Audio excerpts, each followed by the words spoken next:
찾으셨으면 한 목소리로 읽습니다.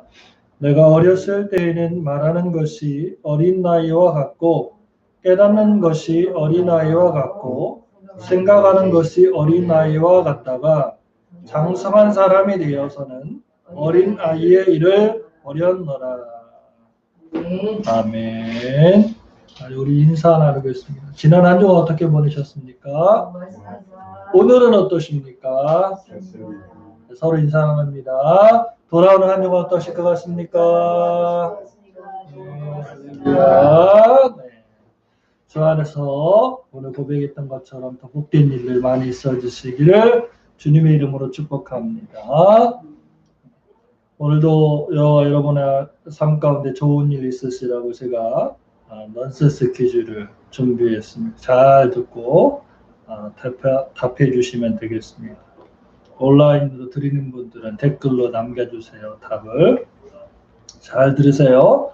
박사와 학사가 밥을 많이 먹는다. 사자성어로 뭘까요? 그대로 풀이하면 돼요. 박사와 학사가 박학다식. 네, 사모님. 여전히 살아계시군요. 네, 박학다식. 원래 박학다식이라고 하는 뜻은 학식이 넓고 아는 것이 많다라고 하는 뜻이 박학다식이라는 뜻이에요. 그러니까 옛말에 벼는 익을수록 머리를 숙인다라고 하는 말이 있습니다. 가을 벼는 곧 고개를 숙일 것입니다. 성장은 멈췄지만 성숙해가면서 머리가 무거워지기 때문입니다. 인간도 성숙의 시간들이 있습니다. 바로 철들 시기입니다. 철들면 인간과 인생에 대해서 박학다식해집니다. 그래서 이 철들 시기가 되면 사람들은 배가 나오고 살이 찝니다. 생에 가을이 올 때쯤 그때 진정으로 철들기 때문이 아닌가 싶습니다. 가을은 청고마비의 계절이라고 하죠. 하늘은 높고 말이 살찌는 시간. 박학다식한 사람들이 밥을 많이 먹어서 살찌는 시간인 것 같습니다. 물론 살만 찌고 철이 안 드는 사람들도 있긴 하지만 철들면 인간과 생에 대해서 고민하게 되고 그러면 겸손하게 되어진다는 겁니다. 이 추석을 맞이해서 저는 하나님의 시각으로 가을을 생각해 보았습니다. 농부 되시는 하나님은 이 가을 아마도 우리가 이렇게 성숙해지기를 원하시지 않을까 생각해 봅니다. 하나님이 기대하시는 성숙함이 무르익는 저와 여러분 될 수 있기를 주님의 이름으로 축복합니다. 그러면 성숙한 성도는 어떤 모습일까요? 첫 번째로 성숙하면 감사가 생에 차오르게 됩니다. 감사가 성숙한 성도의 첫 번째 지표가 된다는 말입니다. 유튜브 꺼주세요. 자꾸 들려서 신경 써요.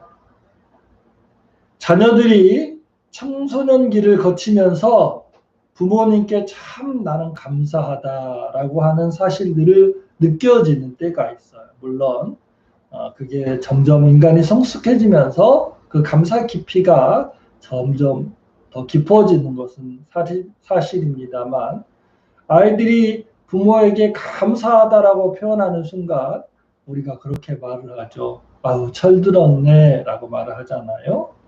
이처럼 신앙도 감사가 성숙의 지표가 된다는 것입니다.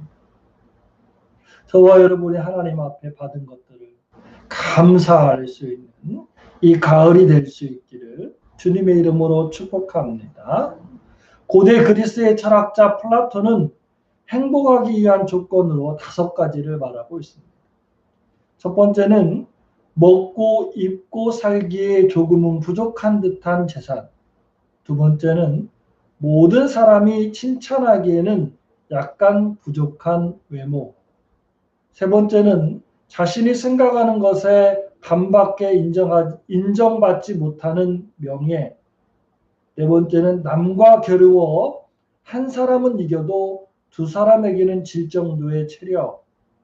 다섯 번째로 연설을 했을 때 듣는 사람의 반 정도만 박수를 치는 말솜씨. 이렇게 표현했습니다. 여러분이 다섯 가지 중에 얼마나 해당되십니까? 저는 한 네 가지는 마지막 것 빼고는 다 해당되는 것 같아요. 먹고 입고 살기에 조금 부족한 듯한 재산인 것 같고요. 사람들에게 칭찬하기엔 약간 부족한 외모 같습니다. 제가 생각하는 것밖에 반밖에 인정받지 못하는 것 같기도 하고요. 남과 겨루면 한 명 정도는 어떻게 해볼 수 있는데 두 명은 감당 안 될 것 같습니다. 플라톤이 말하는 이 행복의 조건을 잘 살펴보면 완벽함이 아니라 부족함이라고 하는 사실을 우리가 깨닫게 됩니다. 행복이라고 하는 건 완벽하기 때문에 행복한 게 아니라는 말입니다. 행복함이라고 하는 건 부족함에서 충분히 찾아질 수 있는 게 행복이라고 하는 사실입니다. 이 시대에 많은 그리스도인들이 완벽에 가까운 100%에 가까운 행복을 또는 만족을 추구하려고 하는 듯 합니다. 그래서 기독교인들을 욕심쟁이라고 비판하기도 합니다. 저와 여러분에게 주어진 상황 가운데 부족하지만 그럼에도 불구하고 주신 것을 헤아릴 줄 아는 지혜가 있어서 하나님께 주신 것에 감사할 수 있는 성도가 진정 성숙한 성도요. 이 가을에 하나님이 만나길 원하시는 성도인 걸 믿으시길 축원합니다. 바울은 일체에 내가 자족하기를 배웠노라라고 빌립보서 4장 11절에 말씀하고 있습니다. 그렇기 때문에 바울은 비천한 처에도 감사할 줄 알았고요. 풍부함에 있었지만 여전히 하나님 앞에 감사했다는 것입니다. 그것이 사도 바울이 승리할 수 있었던 비결이었습니다. 성숙한다라고 하는 것은 결국 받은 것에 대해서 감사할 줄 안다라고 하는 것입니다. 영국의 유명한 설교자 윌리엄 생스터가 병원에 병문안을 갔는데 입원한 소녀를 찾아갔습니다. 그런데 그 소녀가 절망 가운데 그렇게 목사님에게 얘기했대요. 하나님께서 내 시력을 빼앗아 가려고 해요. 절망스럽게 눈수술을 했는데 잘 이루어지지 않아서 시력을 잃을 수 있다라고 하는 통보를 받고 절망 가운데 말한 거예요. 하나님께서 내 시력을 빼앗아 가려고 해요, 목사님. 그때 목사님이 잠시 아무 말도 않고 있다가 그 소녀의 손을 잡고 이렇게 따뜻하게 위로했다 그래요. 하나님이 빼앗아 가시기 하지 말고 그분께 드려라 그랬답니다. 이 목사님도 참 대단한 목사님입니다. 시력을 잃을 아이를 위로하는 말이 야 빼앗아 가게 하지 말고 그거 하나님께 드려라고 했다는 거예요. 살아가는 성도 여러분, 우리를 불행하게 하는 게 무엇입니까? 우리를 불행하게 하는 감정 중에 가장 파괴적인 감정이 빼앗김이라고 하는 감정의 지배를 받는 겁니다. 빼앗길 것 같고 잃어버릴 것 같고 내가 손에 쥔 것들을 내가 놓아버려야 될 것 같은 그런 불안감에 휩싸였을 때에 우리는 불평하고 원망하고 한숨 짓고 분노합니다. 이스라엘 백성들이 애굽에서 탈출하고 난 다음에 광야를 지나 홍해 앞에 이르러서 그들이 분노했던 이유가 무엇입니까? 이제 곧 자기들이 잠시 누렸던 자유를 빼앗길 위기에 처했기 때문입니다. 잠시 누렸던 생의 행복들을 빼앗길 위기에 놓여있기 때문에 그들은 하나님을 향해 분노했던 겁니다. 우리 하나님께 우리가 잃어버릴 것 같고 빼앗길 것 같은 심정이 우리의 마음에 두려움으로 가득 찰 때에 우리도 이렇게 기도했으면 좋겠습니다. 잠시 제 것이었던 귀한 것에 집요하게 매달리지 않게 하옵소서. 이처럼 좋은 것을 저에게 사용하도록 주신 하나님께 감사드리며 이제 하나님 앞에 아낌없이 돌려드립니다.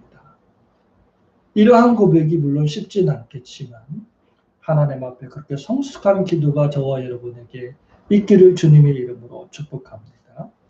성숙한 성도는 시간이 지날수록 세상이 주는 것에 만족감을 누리던 자신을 내려놓습니다. 그리고 그 빈자리를 채우실 하나님을 기대하며 하나님 한 분만으로 만족하고 내게 주어진 것을 헤아려 감사할 줄 아는 사람이 성숙한 성도입니다. 농부들이 벼가 익어서 고개를 숙이는 모습을 기대하는 것처럼 하나님도 이제 우리에게 성장을 넘어서 성숙을 기대하고 있습니다.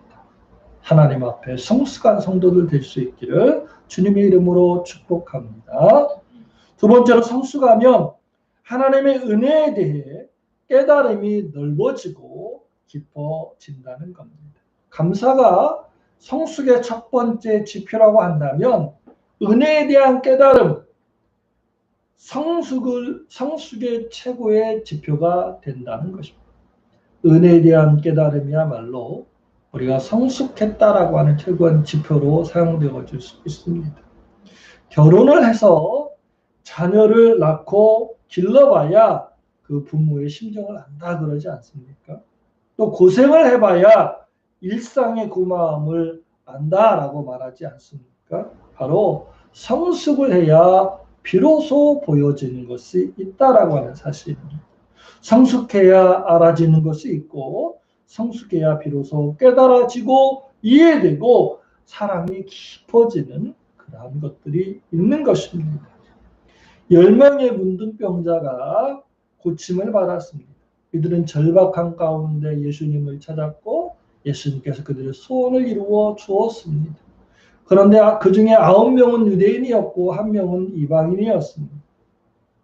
9명의 유대인들은 문둥병이 고침받고 난 다음에 자기의 길로 갔지만 1명의 이방인은 예수님을 찾았습니다. 예수님을 찾고 또 찾아서 예수님께 감사를 표했습니다.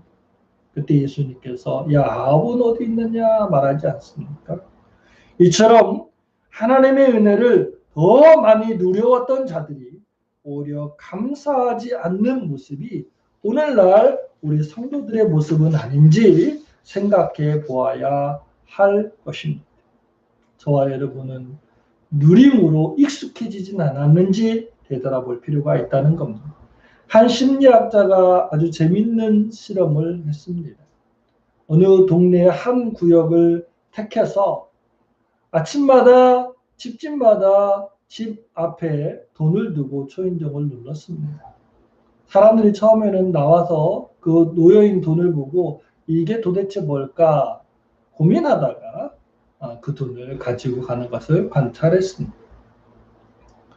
이제 그 실험이 지속되었습니다. 매일매일 돈을 넣고 초인종을 눌렀습니다. 첫 번째 주에는 다들 어떤 사람이 돈을 놓고 간다라고 하는 그런 이야기로 떠들썩해졌고요. 그러면서도 돈을 다 가져갔다는 겁니다. 둘째 주쯤 되자 현관 앞에 나와서 돈을 받으려고 기다리는 사람도 생겨나기 시작했습니다. 셋째 주가 되자 돈을 받는 것을 더 이상 이상하게 여기지 않더라는 겁니다. 그리고 넷째 주가 되었을 때에 아주 당연하게 그 돈을 다들 집어 가더라는 겁니다. 실험 기간인 한 달이 지나고 학자는 그 마을을 지나갔지만 더 이상 돈을 놓고 가지 않았습니다. 그러자 사람들이 문 밖에 나와서 그 학자에게 매우 불쾌하게 말하는 겁니다. 왜 오늘은 주고 가지 않느냐라고 따졌다는 겁니다. 사람들은 이유 없이 베풀었던 은혜를 어느 순간부터 당연한 것으로 여겼고 고마워하기는커녕 이제 오히려 주지 않는 것을 서운해하고 불쾌해했다는 것입니다. 여러분 이 이야기를 듣고 어떤 생각을 하십니까? 오늘날 나를 또는 오늘날 그리스도인들이 한번 생각해 봐야 할 이야기가 아니겠습니까? 하나님의 한량없는 은혜를 받으면서도 감사할 줄 모르는 우리의 모습이 아닐까 생각합니다. 성숙한 성도는 하나님이 베푸시는 은혜를 매일매일 또는 새록새록 깨닫는 성도이어야 합니다. 매주일 드리는 예배가 늘 기대되는 예배가 되고 감격스럽고 행복한 예배가 되어야 합니다. 목사님의 설교나 그의 분위기 때문이 아니라 하나님께 받은 은혜가 내 안에서 매일매일 깨달아지고 알게 되고 감격스럽고 행복하기 때문에 예배가 기다려지는 것입니다. 나는 여러분이 이렇게 되기를 간절히 소망합니다. 매 순간 하나님의 은혜가 깊이 깨달아질 수 있기를 소망합니다. 어려울 때나 슬플 때나 즐거울 때나 그 안에서 하나님의 은혜를 알아차릴 수 있는 그러한 성숙감이 있기를 기대합니다. 그래서 여러분의 마음에 감격함으로 벅찬 감사와 감동과 행복이 있는 그러한 성도 되기를 소망합니다. 그렇게만 된다면 교회가 크던 작던 목사님의 설교가 잘하던 못하던 내 직분이 어떠하던 늘 행복한 성도가 될 수 있는 것입니다. 바라기는 여기 모인 우리 모두는 그러한 성도들 다 될 수 있기를 주님의 이름으로 축복합니다. 한 가지 더 바람이 있습니다. 성숙한 사람은 자기가 받은 은혜를 어떻게든 갚아드리려고 하는 작은 움직임을 가지고 있다는 것입니다. 모 TV 프로그램에서 나온 사연입니다. 어머니가 연세가 들어서 치매에 걸리셨습니다. 그러자 7남매가 모두 한 동네로 이사 왔습니다. 이 노인의 특징이 뭐냐면 깨어있는 동안에는 끊임없이 휠체어를 밀어주어야 한다는 겁니다. 멈추면 바로 욕이 나온답니다. 그래서 자녀들이 돌아가면서 깨어있는 동안은 휠체어를 밀어주는 겁니다. 며느리나 아들이나 딸이나 사이나 돌아가면서 그 어머니가 깨어있는 동안은 계속 휠체어를 밀어드리는 거예요. 불평할 만도 한데 자녀들이 불평이 없습니다. 어떻게 이렇게 불평 없이 이렇게 할 수 있습니까? 라고 인터뷰하니까 그들이 한결같이 말하기를 이제 자신들이 갚아야 할 때가 된 거 아니겠습니까? 라고 말하는 것을 보았습니다. 하나님 아버지가 우리에게 베풀어 주신 은혜를 깨달았다면 이제는 그 은혜를 갚아드릴 때가 되지 않았습니까? 얼마나 더 받아야 우리가 그 갚아드릴 수가 있을까요? 받은 은혜를 생각하고 갚아드릴 수 있는 저와 여러분 되기를 주님의 이름으로 축복합니다. 하나님께 받은 은혜, 하나님께 받은 사랑, 하나님께 받은 축복을 깨달았다면 자신의 형편에 맞게 어떠한 형태로든 하나님을 위해서, 교회를 위해서, 이웃을 위해서, 선한 일들을 위해서 보답하는 작은 실천, 작은 움직임이 필요하다는 것입니다. 여러분 묻습니다. 여러분의 생이 지금 누리고 있는 것이 하나님 덕분입니까? 여러분 덕분입니까? 하나님 덕분이라고 한다면 우리가 앞으로도 하나님 덕분으로 살아가야 될 존재라고 하는 사실을 잊지 않았으면 좋겠습니다. 내 수고의 덕분이라고 여긴다면 물론 내 수고를 따라서 내가 더 열심히 수고하려고 하겠지요. 그러나 하나님 덕분이라고 여기는 믿음의 사람들, 은혜의 사람들은 하나님의 덕분이기 때문에 하나님을 더 의지하게 될 것입니다. 하나님을 더 소망하고 하나님을 더 바라보게 될 거라는 겁니다. 앞으로의 삶이 여러분에게 주어진 삶이 믿음으로 은혜를 고백하며 감사할 수 있는 그런 삶이 되기를 축복합니다. 하나님이 내게 주신 것 헤아려 할 줄 아는 지혜가 있고 은혜가 있고 내가 지금 누리는 것이 내 수고의 결과값이 아니라 하나님이 내게 주신 은혜의 결과값이라고 고백할 수 있는 겸손한 심령 되어지기를 원합니다. 그리고 그 은혜에 보답할 수 있는 행위가 무엇인가? 그 은혜에 보답하여서 내가 할 수 있는 것이 무엇인가를 고민하고 적은 움직임이라도 주 앞에 보답할 줄 아는 성숙한 성도가 이 가을 저와 여러분에게 있기를 주님의 이름으로 간절히 축원합니다. 기도하겠습니다. 하나님, 그 옛날 선조들이 무르익은 곡식들을 바라보며 흐뭇하게 웃던 그 웃음처럼 우리 하나님이 우리를 바라볼 때에 흡족하게 웃음 지을 수 있는 그러한 성숙한 성도들이 다 되게 하여 주시옵소서. 예수 이름 받들어 간절히 기도드리옵나이다. 우리 찬양 478장 찬양 드리시면서 준비하신 예물 하나님 앞에 올려드립니다. 478장입니다. 참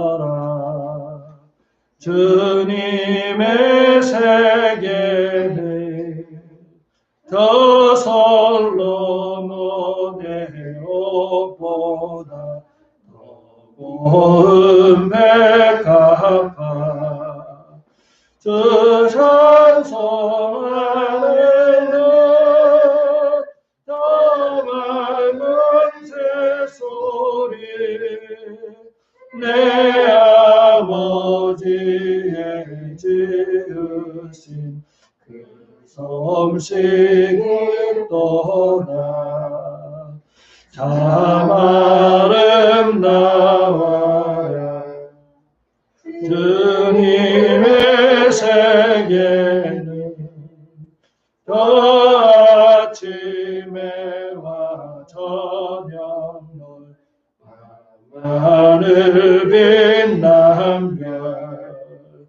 망망한 바람 내 푸른 머무리 아주 하나님 영광을 잘 드러내노라 참 아름다워라 주님의 세계는 저 산에 부는 바람과 잔잔한 시냇물 그 소리가 내 음성 들리니 주 하나님의 큰 뜻을 알 듯하노라. 아멘. 우리 같이 드린 예물을 위해서 기도합니다. 지금도 살아계셔서 역사하시는 주님, 하나님 앞에 감사함으로 이 시간 귀한 예물을 올려드린 사랑하는 심령들과 또 11제물로 나의 삶의 주인 되신 주님을 고백하는 영혼들과 그 외의 각종 예물로 하나님 앞에 올려드린 사랑하는 심령들을 기억하여 주시고 믿음대로 주께서 그들에게 갚아 주시옵소서. 네, 믿음대로 될지어다 말씀하신 주의 은혜가 각 가정과 각 개인에게 주여 이 가을에 충만히 임하여 풍성한 가을 되게 하여 주옵소서. 예물도 하나님 앞에 영광이 되게 하시고 쓰임받는 곳에 주의 영광이 드러나며 교회가 세워지게 하여 주옵소서. 예수 이름 받들어 간절히 축복하며 기도드리옵나이다. 아멘. 우리 찬양 620장 1절만 가사를 생각하시면서 찬양합니다. 여기에 모인 우리 주의 은총 받은 자여라. 주께서 이 자리에 함께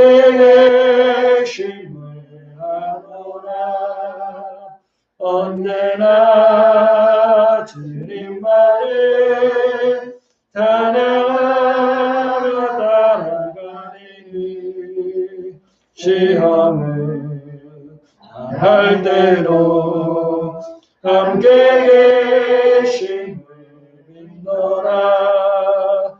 이미는 더 글쎄라 내가 지켜주신다. 어둠 밤에도 주의 마음 인도하여 주신다. 기도하겠습니다. 이제는